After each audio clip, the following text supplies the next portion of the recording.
What's up, Coug Nation? Welcome to a new episode of Coug on the Clock. I'm your host, Mason Fishel, a.k.a. Fish. I'm here with... Gunner Scott Miller. First time on camera since, December? Just last December. Last December. So, it feels good to be back. I said I would try my best to be back, and I came through, Cougs. Here we are. Let's do this. History in the making. We have a lot of stuff to talk about. WSU Football, WSU Volleyball, MLB Playoffs, and some NFL to top it off. You ready? I'm ready. Let's do it.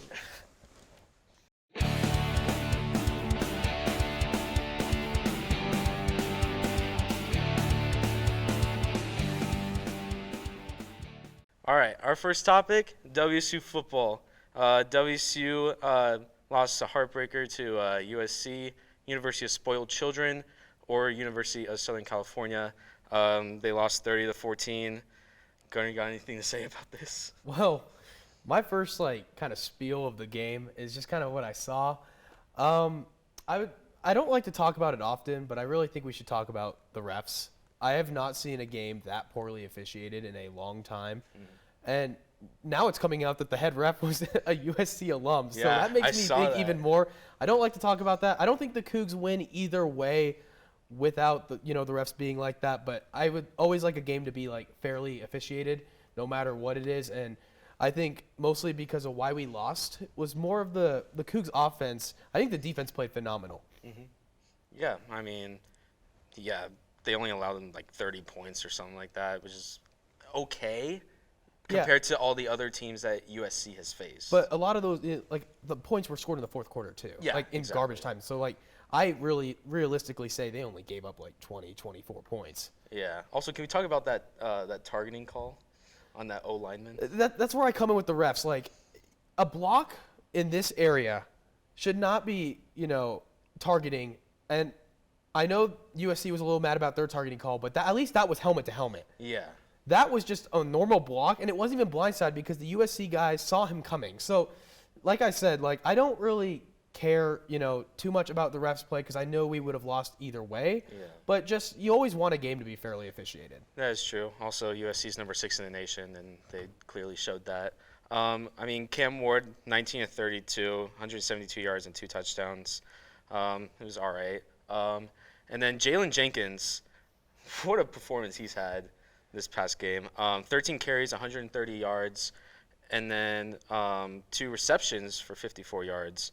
And it was just announced earlier today, as we're recording this, that he is Pac-12 Freshman of the Week, which is a great accomplishment for him.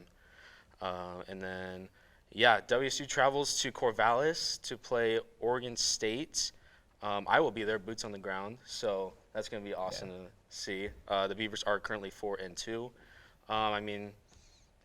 Hopefully we come out of there with a win. Yeah, and one thing about Jalen Jenkins is he actually will now be the starter going to the next coming weeks because they just announced today that Nakia Watson will be out for a long period of time. They don't know how long, but that will just definitely be a storyline to follow. But Jalen Jenkins can definitely, make some more noise as he has been playing very good. But with Oregon State, I do feel a little bit more confident because Oregon State's been struggling too. And I think we're just the better team with that defense. And we're going on to the next topic. That scared me. I forgot about that. Woo, man. Okay. Okay. Okay. Let's move on to the next topic. All right. Our next topic now is WSU Volleyball. What a wild weekend it has been for the WSU Volleyball team. Just coming off, WSU won against number 12 Oregon, upsetting them in 5 sets this past Friday. And I think they also played Oregon State over the weekend also. On Sunday, yes, and they swept them a good 3-0. So nice. Yeah, it was looking really good for them. That upset against Oregon in 5 sets was electric to watch. I covered both games. Okay, careful. All this stuff. Such a waste. But beating Oregon was super cool. And I think one big story we need to follow is that Argentina Ung took a huge role of replacing Hannah Pukas at setter, and she's been doing a phenomenal job. Alongside her is the trio of Katie Ryan, Pia Timmer, and Magda Yelasheva. They look absolutely amazing, and they have so much upside that I wouldn't even be surprised if they made a run in the NCAA tournament. I know I've said that for the past couple years, but this team they believe, and it's awesome to see. They have that dog in them. They got that dog. They got that dog in them. Yeah, I don't really have much to say on WSU volleyball. So, anything else to say? I mean, it's just cool, like what Jen Greeny has made over the last couple years. Mm-hmm. I think it's super cool how well she's developed this team, and this is one of the better teams I've seen coming out of Wazzu in a very long time, and I'm just excited to see what they bring for the NCAA tournament, as long as a home Apple Cup game against UW. It's got to be the cowboy boots. I'm telling you. It's got to be the boots. Jen Greeny Those boots is have an icon. An icon. Those boots have magical powers. I can't tell you that. Yes. All right. You ready to move on? I'm ready to move on. All right. Let's move on. All right. Our next topic, NFL Week 5 recap. Just a couple games that caught my eye. The Jets beating the Dolphins 40-17. They threw up 40 points. I mean, I saw this stat. The Jets now just ended their 0-12 streak against division teams. They were 0-12. Yeah, the Jets just look a lot better. Their team is a lot better. The draft really helped them out, and I think we're starting to finally see like the upside of Zach Wilson. He looks more comfortable. I don't know if it had to do with some things in the offseason, but I mean, he is a player. Let's just say that He's a player. team player. He's a Very, team player. he's very much a team player. Yeah, I have to respect the grind on and off the field. But in all seriousness, this is a fun.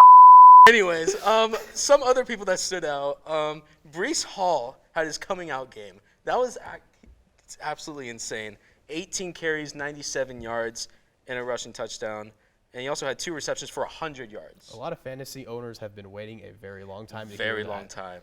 Yes. I don't have him on fantasy, but I don't, but I know friends who have, and they are in pain because of how slow he started. But at least this one game, he's starting to get himself on the books. Can we talk about the Saints and Seahawks? oh my gosh. That game was insane. I mean, the only note I have on here is Taysom Hill is now part owner of the Seattle Seahawks after his performance.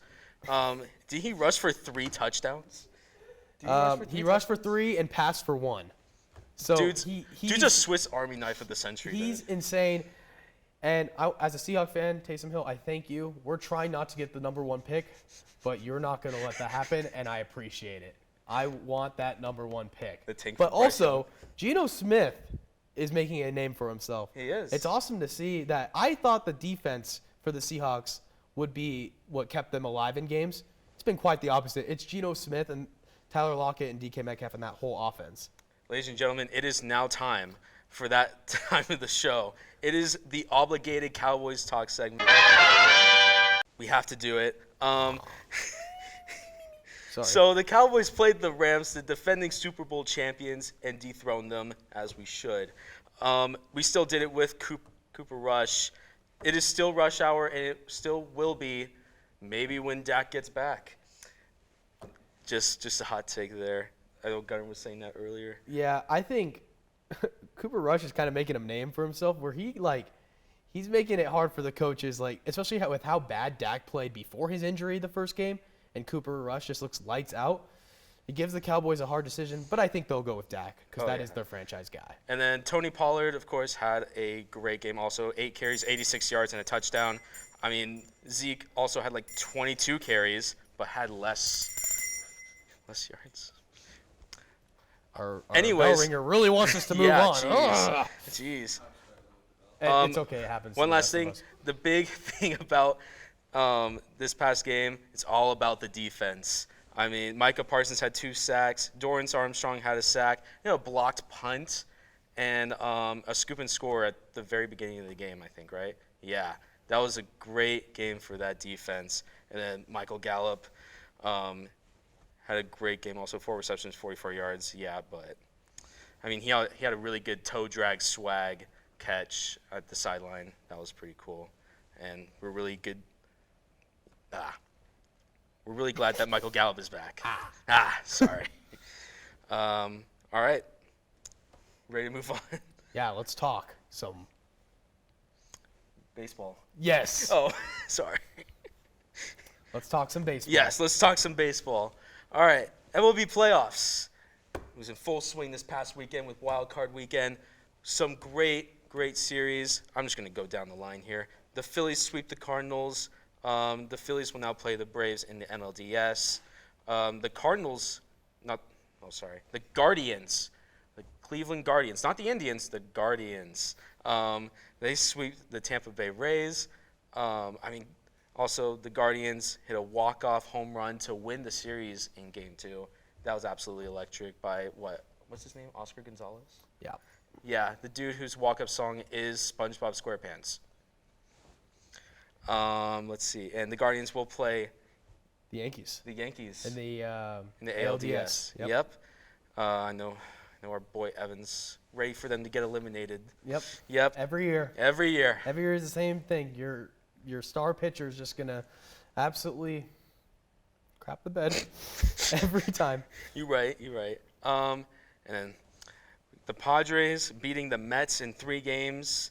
The last game, Joe Musgrove had an amazing performance, going 7 innings, scoreless, and only allowed 1 hit to the Mets. And even with them checking him to see if he was cheating, he didn't let that bother him, and he still pitched an absolute dime after that. Yeah. So I think that shows a lot on him.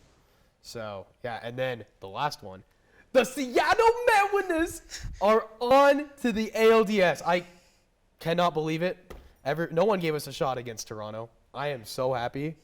Sorry, I know we're not supposed to be, biased, but I am excited. No, we can't be biased. I am hyped that the Mariners are going to ALDS. Even if we get swept, this is all just a plus for me. I just wanted to make the playoffs, and we're here. So what's your thoughts on the ALDS rounds, and what do you think is going to happen? I think, you know what? I have these predictions right here for the NLCS and ALCS. So Show me. all right. So for Give the it to National me. League, for the National League Championship Series, I have the Dodgers beating the Braves. Okay. Actually, wait, no, that's not right. Sorry, the Dodgers beating the Padres in the NLDS to go. There to we NLCS. go. Sorry, my bad. The Dodgers are still the Dodgers. They're Yeah. still one of the best teams in this playoffs. So, and then I have going up against the Dodgers is the Braves in the NLCS. Okay. Defending champions against the Phillies. I just don't think the Phillies have what it takes to go up against that defending champs. Yeah. And the ALCS, I have the New York Yankees beating the Guardians. Okay. And, of course, I have to do it. The Seattle Mariners will beat the Houston Astros. Excuse in me? 5 games. It's going to Excuse be me? in 5 games. Okay. You heard it here first. Wow. You heard it here first. We're going to go overtime. Sorry, Alex. We're going to go overtime. I know you're going to kill me with your editing, but sorry. What are your thoughts? What is your prediction? I'm really surprised you have the Mariners in 5. I have personally the Astros in 4. You don't believe enough. I mean, I don't believe enough. to an extent it's the Astros. We are 19 and 40 something against them since 2019. They're our kryptonite. If we were playing the Yankees, I'd be a lot more confident. If we were playing any other team, I'd be a lot more confident. But I still have the Astros in the World Series for the American League, and then I have the Dodgers, of course, and I have the Dodgers getting their revenge. But I don't know. I as much as I love the Mariners, I think the Mariners they would lose in 5. I think they would lose the 2 away games, and then they win the 2 home games, and then they lose the 5th and final away game. I think Houston at home is just something that the Mariners don't look forward to. But if we do win, I mean, that would be awesome. But I'm trying to be more realistic for myself and my hopes and feelings. I mean, sometimes it's not the better team, it's the hottest team. That's true. MLB That's very playoffs, true. anything can happen. Anything can happen. I mean, the Seattle Mariners came back from an 8-1 comeback in Game 2. That's true. So This team never quits, and that's on God. that is on God. All right, that's it for the MLB section. All right, we have birthdays. Yes, we We do. have birthdays. Hugh Jackman, Wolverine. It's his birthday. Happy birthday to you. Looking forward for that Deadpool 3 movie. That's Yep. gonna be a sick movie.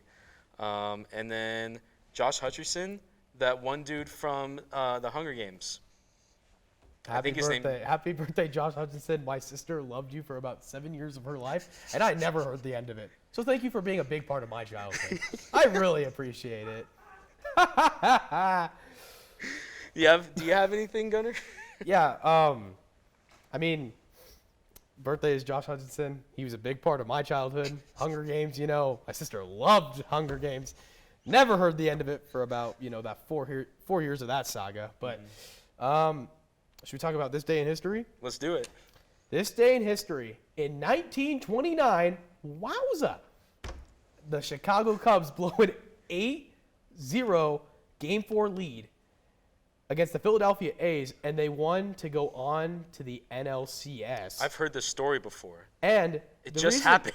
And the reason I bring this up is because the Mariners' comeback is actually right behind this one for one of the longest ever in playoff history. So I thought that had to be, shared, and I thought that's honestly amazing.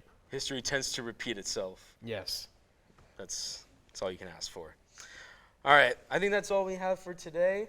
Thanks for watching. Please follow us on all of our social medias on Twitter and Instagram at Wazzu Sports Network, at Wazzu Sports Net. Go check out our merch store. It's in the link in our bio of our Instagram. Go check that out. There's some cool Halloween stuff in there also. Alexander Huddleston has spoken. Yes. Respect to him for making this possible, for merch possible. And, yeah.